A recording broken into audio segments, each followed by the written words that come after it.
Good morning. It's Thursday, June 8th, just before 6 a.m. Central Time. I'm Philip Streible, Chief Market Strategist at Blue Line Futures, giving you a precious metals minute here. So, looking at the precious metals, a little bit stronger here today. You got gold right now up about $3, 1962. Silver at 23.78, up 25 cents. Copper unchanged at 3.75, and platinum down $2 at 10.23.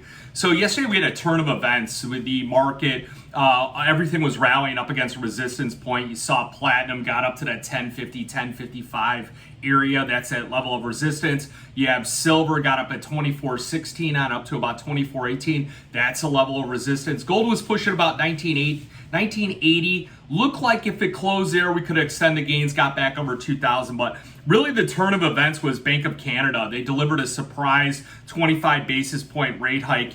And the Bank of Canada and Bank of Australia, they're both perceived as precursors to what the Fed's going to be doing.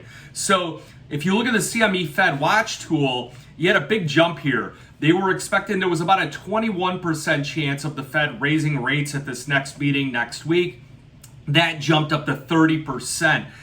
What that did was that lifted the 2-year note, the 5-year note. These are the yields on them. It also lifted a dollar index, and it put pressure underneath those precious metals markets. So, whether or not the Fed will raise rates at this point, not really sure. You look at the swaps are pricing in an interest rate hike, but the Fed Watch tool only again about a 30% chance. We got the dollar a bit weaker here today. We do got those precious metals higher. The 2-year note is holding right at about 4.5%. U.S. equities, couple other interesting things. Equities were under big pressure. It was kind of a broad-based sell-off here yesterday.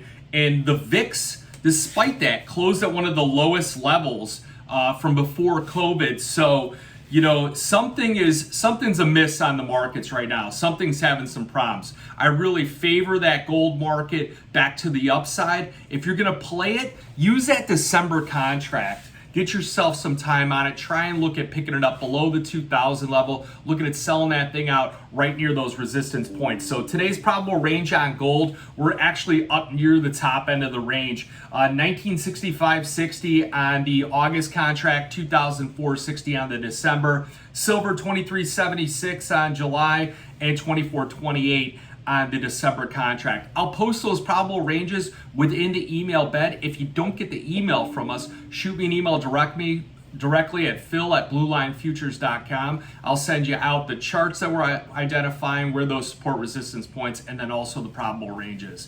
Got any questions, give us a call, 312-858-7303. Remember, futures and option trading does involve risk of loss. May not be suitable to all investors. Good luck, good trading.